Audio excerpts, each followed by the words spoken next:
Hello everybody, welcome back to my channel. మన previous videos లో intermediate first year students కోసం ray optics అనే chapter explain చేసుకుంటూ ఉన్నాం. అయితే మన ప్రీవియస్ వీడియోస్ లో ఫైబర్ ఆప్టిక్స్ గురించి, ప్రిజమ్స్ లో రిఫ్రాక్టివ్ ఇండెక్స్ ఎలా ఉంటుందో మనం ఎక్స్ప్లెయిన్ చేసుకున్నాం. అయితే ఈ రోజు వీడియోలో టిన్ ప్రిజం లో లైట్ డిస్పర్షన్ అనేది ఎలా జరుగుతుందో ఎక్స్ప్లెయిన్ చేసుకుంటాం.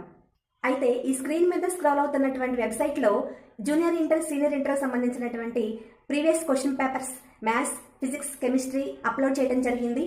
ఎంసెట్ ఎగ్జామినేషన్ ప్రిపేర్ అయ్యేటువంటి స్టూడెంట్స్ కూడా మాక్ టెస్టులు ప్రీవియస్ పేపర్స్ లో ఉన్నటువంటి ఇంపార్టెంట్ క్వశ్చన్స్ మాక్ టెస్టులుగా చేసి అప్లోడ్ చేయడం జరిగింది. సో మీరందరూ లాగిన్ అయ్యి డౌన్లోడ్ చేసుకోండి. Okay students, today we are going to discuss about thin prisms. So మరి what is thin prisms? So ఈ థిన్ ప్రిజమ్స్ లో యాంగిల్ అనేది చాలా స్మాల్ గా తీసుకుంటారు, చాలా చిన్నగా ఉంటుంది. మీరు పారాక్సియల్ లైన్స్ గురించి వినే ఉంటారు. అయితే ఈ పారాక్సియల్ అప్రాక్సిమేషన్ లో మనం ఏం తీసుకుంటాం? Sine theta equal to approximately theta తీసుకుంటాం, tan theta equal to approximately theta తీసుకుంటాం, కాస్ థీటా మాత్రం 1 అని తీసుకుంటాం. సో ఇక్కడ angle of deviation delta equal to a into mu minus 1. అయితే ఈ ప్రిజమ్స్ విషయంలో ఇక్కడ నుంచి మనకు డిస్పర్షన్ స్టార్ట్ అవుతుంది. Dispersion without deviation, deviation without dispersion start అవుతుంది. సో మరి వాట్ ఈస్ డిస్పర్షన్? డిస్పర్షన్ అంటే ఏంటి? ఒక లైట్ రే అనేది ఒక ప్రిజం మీద హిట్ అయినప్పుడు it gets to dispersion into 7 colours. ఒక లైట్ రే అనేది ఒక ప్రిజం మీద మనకి హిట్ అయినప్పుడు అది 7 రంగులుగా విడిపోతుంది. విబ్జిఆర్ మీకు ఇంటర్మీడియట్ లో ఉంది కదా. ఈ విబ్జిఆర్ అంటే ఏంటి? Violet, IndiGo, blue, yellow, orange, red. అంటే సన్ లైట్ లో మనకి 7 కలర్స్ ఉంటాయి. మీకు తెలిసే ఉంటుంది, రెయిన్బో చూసారు కదా, రెయిన్బోలో 7 కలర్స్ ఉంటాయి. అలాగనే విబ్జిఆర్ కలర్స్ ఉంటాయి. సో అక్కడ రెయిన్బో ఎలా ఫామ్ అవుతుంది?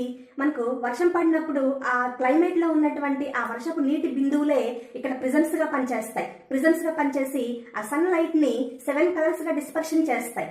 సో అందువల్ల మనకు రెయిన్బో ఫామ్ అవుతుంది. సో ఈ లైట్ రే అనేది ఇదేమో రెడ్ కలర్ గాను, ఇదేమో వైలెట్ కలర్ గాను డిస్పర్షన్ చెందుతుంది. సో ఈ రెడ్ కలర్ కి వైట్ కలర్ కి మధ్యలో 5 కలర్స్ ఉంటాయి. మొత్తం 7 కలర్స్ విబ్జిఆర్ అంటాం కదా సన్లైట్ లో.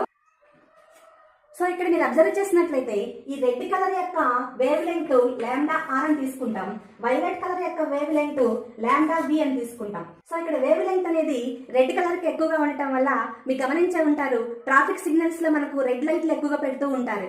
ఎందుకంటే అది మిగతా అన్ని కలర్స్ కంటే కూడా ఎక్కువ దూరం మనకు కనిపిస్తూ ఉంటుంది. So because of wavelength. అన్ని కలర్స్ లో కన్నా రెడ్ కలర్ కి వేవ్ లెంగ్త్ అనేది ఎక్కువగా ఉంటుంది. సో ఇక్కడ lambda R is greater than lambda V. So ఈ కండిషన్ మీకు తెలుసు కదా, lambda R is greater than lambda V. Red colour యొక్క వేవ్ లెంగ్త్ అనేది వైలెట్ కలర్ యొక్క వేవ్ లెంగ్త్ కంటే ఎక్కువగా ఉంటుంది. Refractive index mu is inversely proportional to lambda.